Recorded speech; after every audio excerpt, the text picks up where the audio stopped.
सर्वप्रथम मी आपल्याला सांगू इच्छितो की आदरणीय आपल्या विधानसभेचे लोकप्रिय आमदार राजेशदादा विटेकर यांनी मला पाठवलं आहे.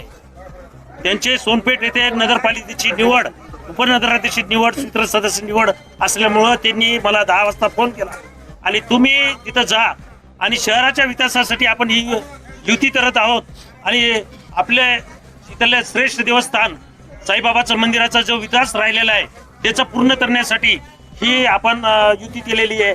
महाराष्ट्रात महायुती सरकार आहे, केंद्रात महायुती सरकार आहे आणि इथं जर आपण बरोबर राहिलो तर निश्चितच शहराचा विकास झाल्याशिवाय राहणार नाही.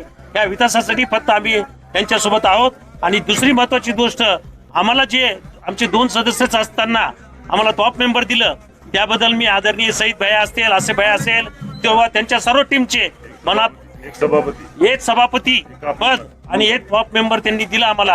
2.5 वर्षानंतर उपाध्यक्ष असे आणि हे सर्व करणारे आमचे शाकीरबाई आहेत. त्यांच्यामुळेच हे घडलं. ही सुद्धा मनापासून त्यांचं अभिनंदन करतो की. आणि आदरणीय दादांना हे सर्व ज्यावेळेस आम्ही सांगितलं त्यावेळेस दादांना पण पटलं की सभागृहात आपला एक सदस्य चाललाय, त्याचा निश्चितच जनतेला फायदा होईल, तरुणांना फायदा होईल. काम करण्यासाठी हे सर्वजण आपल्याला सहकार्य करतील अशी त्यांना वाटलं. त्यामुळे ह्या युतीला त्यांनी परवानगी दिली आणि शहर विकासासाठी त्यांनी परवानगी दिलेली आहे. धन्यवाद.